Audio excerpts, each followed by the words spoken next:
વિદ્યાર્થી મિત્રો, આગળ આપણે સંભાવનાની અંદર દાખલા નંબર 12 સુધી જોયું. પોઈન્ટ એક સ્વાધ્યાયની અંદર શરતી સંભાવનામાં.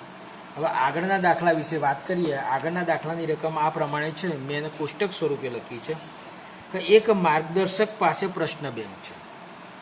હવે આ પ્રશ્ન બેંકની અંદર સત્ય અસત્ય પ્રકારના 300 સરળ અને 200 કઠિન પ્રશ્ન છે.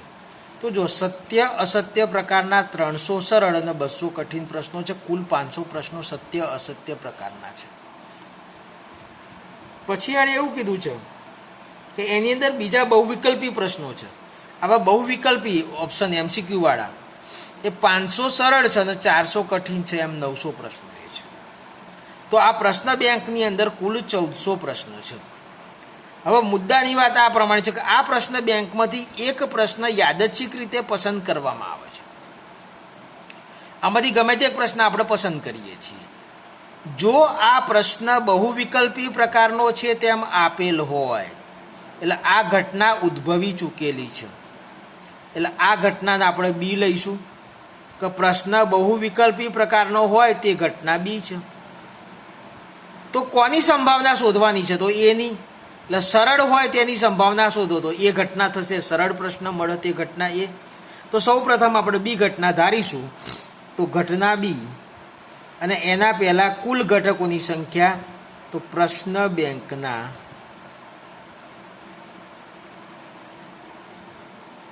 કુલ પ્રશ્નો 1400 છે. માટે આ 1400 પ્રશ્નમાંથી એક પ્રશ્ન પસંદ કરવાના પ્રકાર n બરાબર 1400 થાય. કુલ ઘટકોની પસંદગી 1400 રીતે થાય. આપણે આટલું તો સમજી શકાય.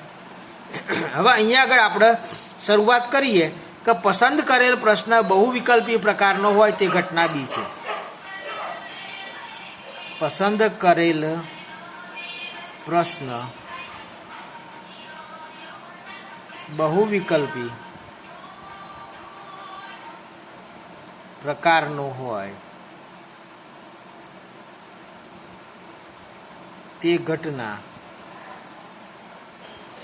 આપણે પહેલી જે ઉદ્ભવી ચૂકેલી ઘટના છે એને આપણે બી નામ આપીએ છીએ, તો તે ઘટના બી લઈશું. તો આ બી ઘટનાના અનુકૂળ ઘટકો કેટલા થશે? આર બરાબર. તો પ્રશ્ન કયા પ્રકારનો? બહુવિકલ્પી પ્રકારના પ્રશ્નની વાત કરેલી છે. તો બહુવિકલ્પી પ્રકારનો પ્રશ્ન પસંદ થાય તો બહુવિકલ્પી પ્રકારના પ્રશ્નો કેટલા? તો ભાઈ બહુવિકલ્પી પ્રકારના પ્રશ્નો કેટલા? તો કે ભાઈ 500 આ અને 400 આ, 900 બરાબર. તો બહુવિકલ્પી પ્રશ્ન ગમે તે હોઈ શકે. 500 ને 400 માંથી ગમે તે, સરળ હોય કઠિન હોય ગમે તે હોઈ શકે. તો ઘટકોની સંખ્યા 900 થશે અને કુલ ઘટકોની સંખ્યા 1400 થશે. માટે P of B is equal to અનુકૂળ ઘટક ભાગ્યા કુલ ઘટક, એટલે 900 ભાગ્યા 1400. આ આપણો પહેલો જવાબ થશે. હવે આપણે જે ઉદ્ભવી ચૂકેલી ઘટના છે એને તો આપણે બી લઈ લીધી. હવે જે ઘટના એના સાપેક્ષ શોધવાની છે તે સરળ પ્રશ્ન હોય. તો પસંદ કરેલ પ્રશ્ન સરળ હોય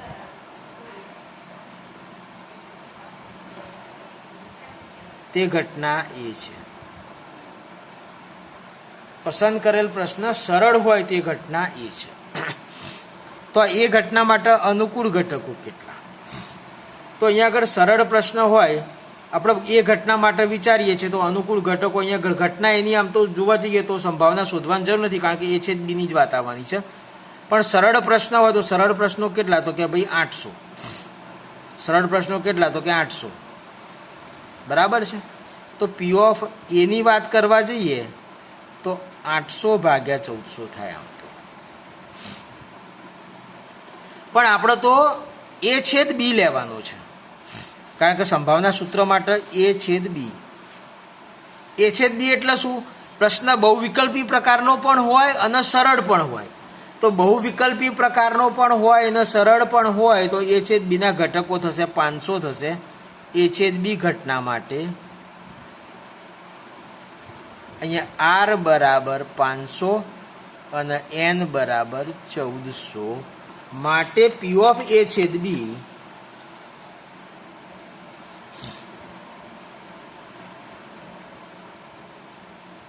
$500 ભાગ્યા 1400 થશે. હવે આપણે જે સંભાવના શોધવાની છે એની વાત કરું તો પ્રશ્ન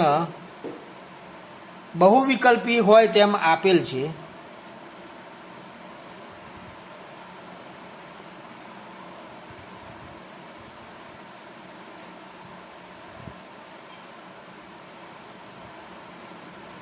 તો તે સરળ હોય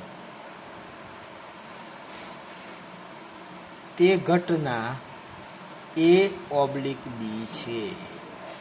બહુવિકલ્પી છે એમાં આપેલ છે એટલે એ ઘટના ઉદ્ભવી ચૂકેલી છે, સરળ હોય એની ઘટના શોધવાની છે એટલે એના સાપેક્ષ.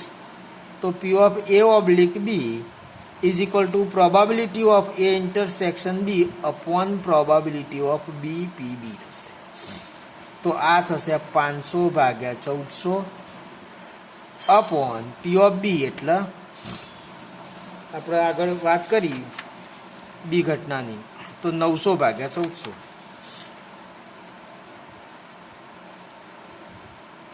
તો બંનેનો છેદ 1400 ઉડી જશે, બે મીંડા ઉડી જશે તો 5/9 થશે.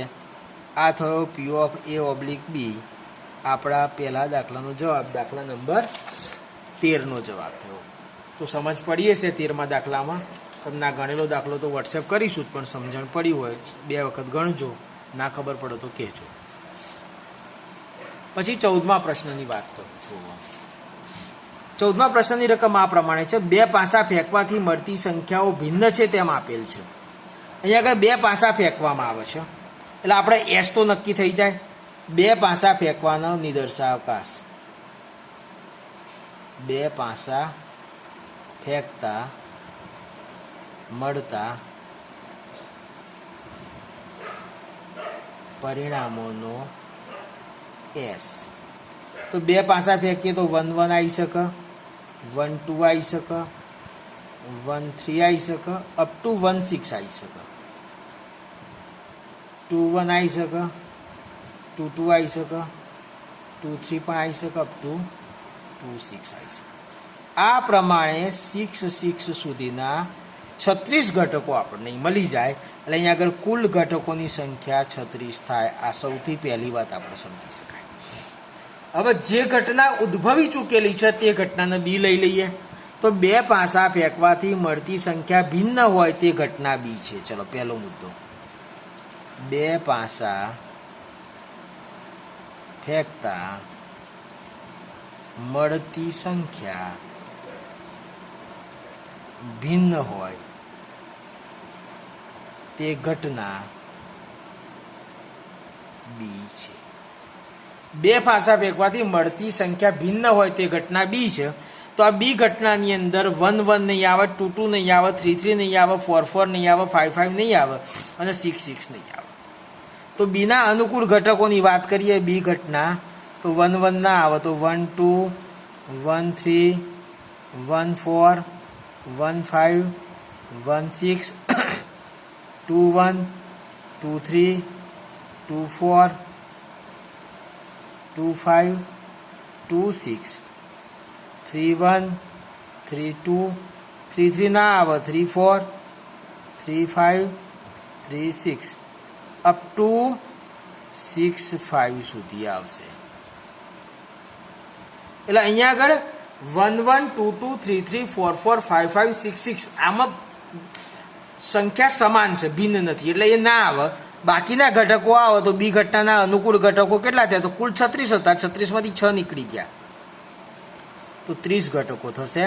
અને માટે બીની probability P/B is equal to R/N is equal to 30/36. આ આપણું પહેલું P/B થઈ ગયું. હવે કઈ ઘટનાની સંભાવના શોધવાની છે એને આપણે એ ઘટના ધારીશું. તો પાસા પર મળતા અંકોનો સરવાળો 4 થાય તે ઘટના એ છે. પાસા પર મળતા અંકોનો સરવાળો 4 થાય તે ઘટના એ છે. હવે આપણે એની સંભાવનાની જરૂર નથી, આપણે તો એ છેદ બીની સંભાવના જોઈશે. પણ આપણને એ ઘટના ખબર પડે તો એ છેદ બી જલ્દી ખ્યાલ આવશે. તો આપણે વિચારીએ ઘટના એ શું છે. તો અહીંયા આગળ ઘટના એની વાત કરું તો એ ઘટના પર પાસા પર મળતા અંકોનો સરવાળો 4 થાય તો 1 3 આવશે. પછી 2 વાળામાં 2 2 4 થશે આવશે. પછી 3 1 4 થશે આવશે. હવે એ છેદ બીમાં કયા કયા ઘટકો આવે વાત કરીએ તો એની અંદર આ 2 2 નહીં આવે, કારણ કે 2 2 ઘટના બીમાં નથી, એમાં ભિન્ન ઘટકો છે. તો 1 3 અને 3 1. તો પી ઓફ એ છેદ બી શું થયું ભાઈ? તો કે ભાઈ 2/36 આ એ છેદ બીની સંભાવના મળી ગઈ. હવે આપણે કઈ ઘટનાની સંભાવના શોધવાની છે? તો આપણને જે આપેલું છે કે પાસા પર મળતી સંખ્યા ભિન્ન હોય તો પાસા પર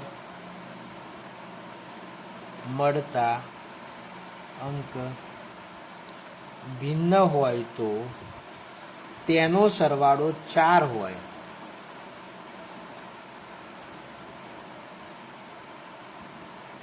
તે ઘટના કઈ થવાની? તો કે ભાઈ એ ઓબ્લિક બી છે. તો આની શોધવાની સંભાવના છે આપણે, પી ઓફ એ ઓબ્લિક બી. આની સંભાવના શોધવી છે તો સૂત્ર તો પી ઓફ એ છેદ બી ભાગ્યા પી ઓફ બી. પી ઓફ એ છેદ બી એટલે કેટલા? તો કે 2/36. અને પી ઓફ બી કેટલો આવ્યો? તો પી ઓફ બી આવ્યો તો 30/36 અપોન 30/36. અહીં 36 36 કેન્સલ થઈ જશે તો આપણને રહેશે શું? તો કે ભાઈ 2/30 તો 1/15. માટે પી ઓફ એ ઓબ્લિક બી 1/15 જે આપણો માગેલો જવાબ થશે. આ હતો દાખલા નંબર 14. હવે આપણે દાખલા નંબર 15 વિશે વાત કરવાની છે. 15મા દાખલાની રકમ આ પ્રમાણે છે કે એક પાસાને ફેંકવામાં આવે છે. પાસાને ફેંકીએ અને જો એ પાસા પર મળતો અંક 3નો ગુણિત હોય તો આપણે ફરીથી પાસું ફેંકવાનું છે.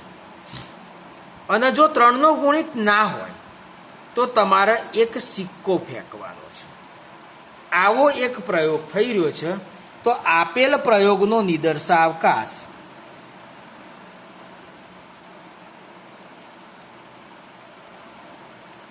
એસ.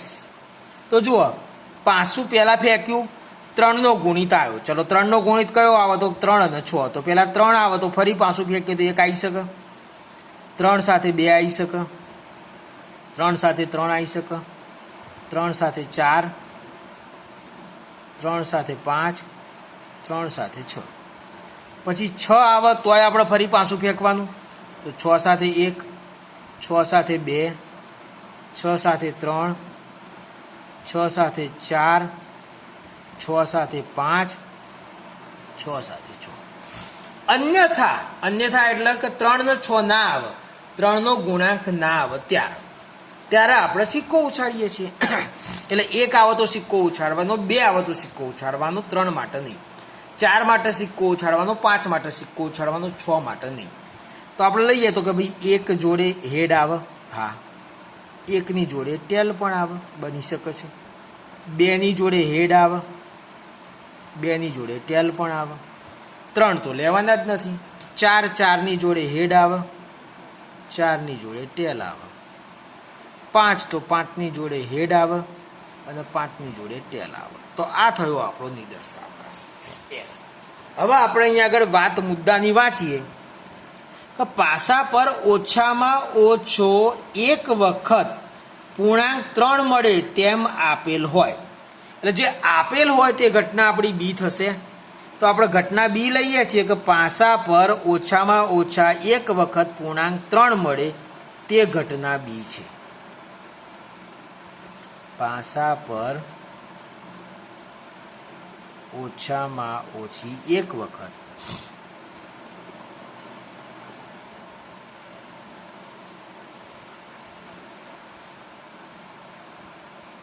પૂર્ણાંક 3 મળે એમ આપેલ હોય. આપણને રકમ જ કીધું છે, પાસા પર ઓછામાં ઓછી એક વખત પૂર્ણાંક 3 મળે તેમ આપેલ હોય. એટલે પૂર્ણાંક 3 મળે તે ઘટના બી છે.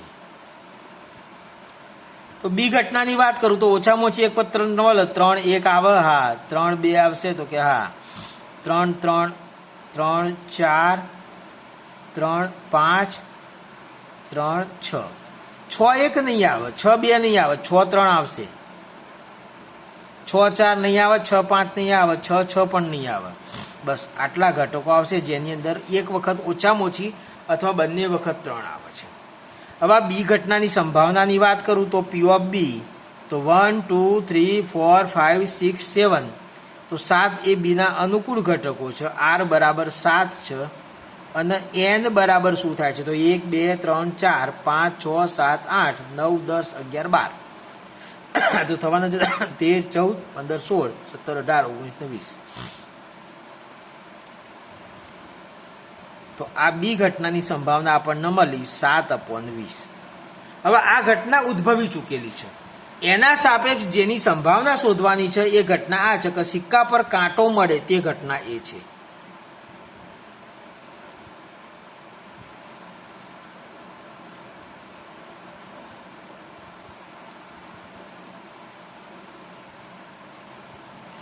સિક્કા પર કાંટો મળે એટલે ટેલ મળતો હોય એ ઘટનાની વાત કરીએ તો આ એ ઘટનાની હું વાત કરું છું. સિક્કા પર કાંટો મળે તે ઘટના એ છે. તો એ ઘટના લખું તો 1 ટેલ આવે, 2 ટેલ આવે, 3 ના માટે ના આવે પણ 4 ટેલ આવી શકે અને 5 ટેલ આવી શકે. શું તું સિક્કા પર કાંટો મળે, બસ તો આટલા જ ઘટકો થશે. તો આ થયો એ. તો અહીંયા આગળ હવે એ છેદ બી ની વાત કરું, એ છેદ બી 5 છે અહીંયા આગળ. એટલે અહીંયા આગળ સિક્કા પર પ્રશ્ન આ રીતનો હતો, પાસા પર ઓછામાં ઓછો એક વખત 3 મળે, પાસા પર ઓછામાં ઓછો એક વખત